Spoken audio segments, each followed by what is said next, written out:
안녕하세요. 대업이 조선부터 방산 또 에너지 관련된 업종을 담당하는 멘토 황대근입니다. 오늘은 흥하이온 함께 살펴보도록 하겠습니다. 현재 해운주가 단기 과열에 속해 있지 않나 이렇게 생각이 드는 상황인데 잇따른 하락세가 출현을 해주고 있습니다. 특히 해운주의 특징이라고 하면은 시장과의 디커플링 현상이죠. 시장의 리스크가 발현이 되고 시장이 하락하는 순간에 수급 자체가 해운주로 쏠리는 경향이 있는데 금일 시장의 상황을 체크를 해보면 전반적으로 상승을 해주고 있습니다. 코스피 종합지수도 1.3% 가량 상승을 해주고 있고 코스닥도 마찬가지입니다. 그래서 시장의 흐름세가 긍정적인 모습을 보여주고 있는 상황이기 때문에 전반적인 해운주 역시 좀 하방의 모습을 받고 있지 않나 생각을 해주고 있습니다. 흥하이온도 그렇고 최근에 많이 상승을 해줬던 대한해운이나 HMM 또 페노션 같은 이 종목들도 모두 하락을 하고 있는 상황입니다. 자, 그만큼 해운주 같은 경우에는 뭐 사실 비슷하게 흘러가는 경향이 있다. 테마성이 좀 짙은 그런 업종이다라고 생각을 해볼 수 있습니다. 이 흥하해운 같은 경우에는 다른 해운주와 조금 그래도 다른 측면이 있다라고 하면 이 리스크가 발현이 되면 이 가장 강한 변동성을 보여주는 종목이다라고 설명을 드렸습니다. 그래서 앞으로도 추가적인 주가 상승이 나오기 위해서는 해운 관련된 이 리스크 측면이 혹은 정세 관련된 리스크 측면이 더욱더 부각이 돼야 된다라는 점 다시 한번 말씀을 드립니다. 자, 그래서 잠잠한 리스크 이렇게 말씀을 드리고 있는데 아직까지 이스라엘 이란 관련된 더 강한 이슈가 나와주진 않고 있습니다. 그래서 이 모멘텀이 과연 더 나와줄 수 있는지 체크를 해보도록 하고 이 중국의 경기 회복세가 나와주고 있습니다. 자연스럽게 그러면 물동량 증가하고 운임지수가 증가하니까 이 부분이 바로 흥하는 주가 상승 모멘텀도 될 수 있는 거고 또 이스라엘 이란 전쟁 관련된 이슈가 강하게 나와주게 되면 이 부분에 있어서 추가적인 주가 상승 동력이 될 수 있다는 점 말씀을 드립니다. 그래서 금일 영상을 통해서 대부분 주가와 관련된 이야기를 진행을 해볼 예정에 있으니까 꼭 끝까지 시청해 주시고 구독과 좋아요도 한 번씩 해주시면 감사하겠습니다. 자, 우선은 관련된 기사 내용 가져왔습니다. 다시 노골화되는 이란의 핵도박.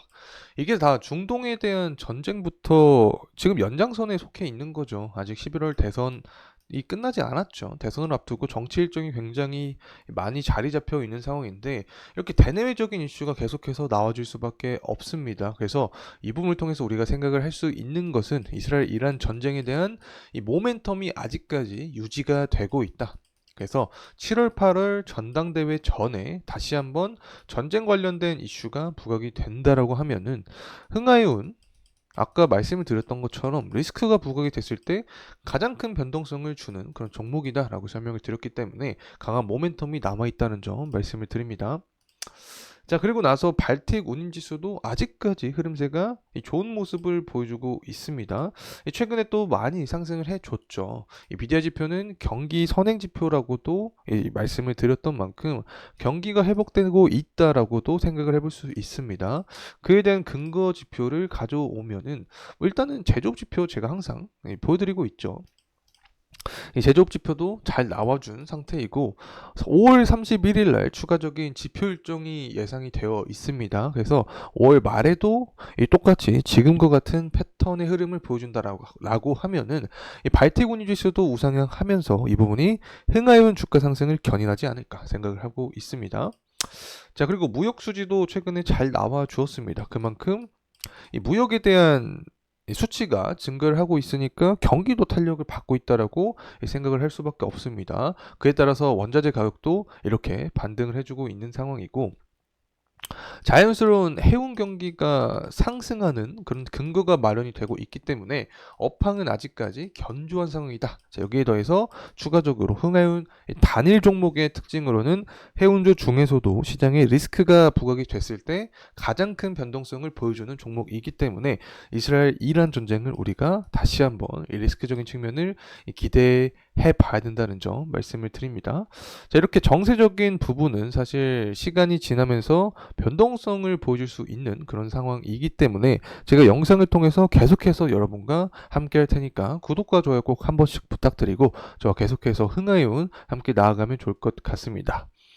자, 그리고 나서 뭐 유가 같은 경우에는 전일 소폭 상승을 했습니다.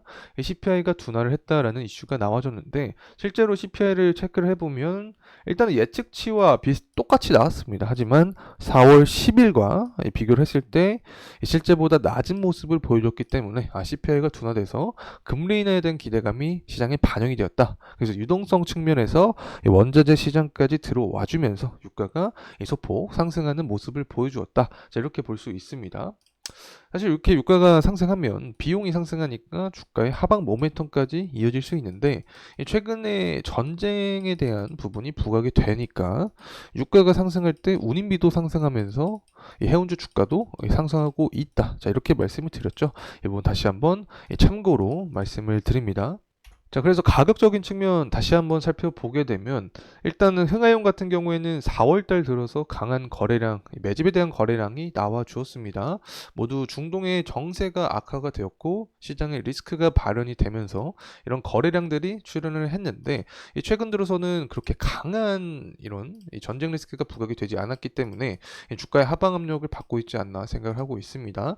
뭐 사실 그만큼 전쟁 리스크가 쌓이게 되면 시장의 입장에서는 면역이 생길 수밖에 없습니다. 그래서 더욱더 강한 리스크가 출현이 돼야지 흥하이온도 마찬가지로 추가적인 주가 상승 모멘텀까지 이어질 수 있다는 점 말씀을 드립니다.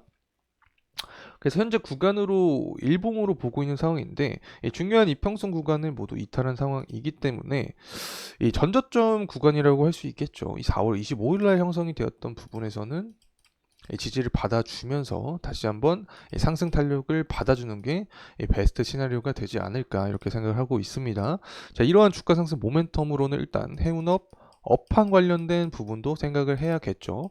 해운업 업황이라고 하면은 결국에 운임비와 직접적으로 연관이 될 수밖에 없습니다. 자, 운임비라고 하면은 흥하유는 비대 지표로 우리가 얘기를 할 수 있겠죠. 발틱 운임지수. 이 발틱 운임지수 같은 경우에는 경기 회복세가 보여야 된다. 물동량이 증가를 해야 된다. 자, 그 중에서도 원자재를 좀 주목을 해야 되는데 원자재는 철광석을 살펴봐야 된다. 철광석에 대한 수요가 증가하고 가격 상승이 일어나면 BDI 지표가 상승한다. 결국에 운임비가 상승하니까 흥하이온 주가도 상승할 수 있다. 자, 이게 일단 일반적인 구조입니다. 자, 이 구조 말고 이제 전쟁 부분을 생각을 할 수 있겠죠. 11월 대선을 앞두고 이제 7월, 8월 또 전당대회가 있는데 이 전쟁 리스크가 다시 한번 부각이 되면 운임비에 대한 자극을 강하게 할 수 있다. 자, 그렇게 되면 시장적인 부분에서도 봤을 때 시장의 리스크가 발현이 되면서 코스피나 코스닥 지수가 하락을 할 수 있겠죠. 그래서 이때 당시에 해운주의 특징이라고 하면은 시장과 반대돼서 이 디커플링 현상으로 움직이는 경향이 있다라고 말씀을 드렸습니다. 그렇게 되면 흥하이온도 주가 상승 모멘텀을 강하게 받을 수 있다는 점 말씀을 드립니다. 자, 그리고 조금 더 크게 보게 되면 앞서서 일봉으로 말씀드렸던 구간을 이탈하게 된다라고 하면 이 주봉상 61선과 121선에서는 이 지지를 받아주면서 재차 상승을 하는 게 가장 베스트 시나리오가 되지 않을까 생각을 하고 있습니다. 자, 이상으로 흥하이온에 대한 영상 마무리하도록 하겠습니다. 금일 시간이 도움이 되셨다면 구독과 좋아요 부탁드리겠습니다. 감사합니다.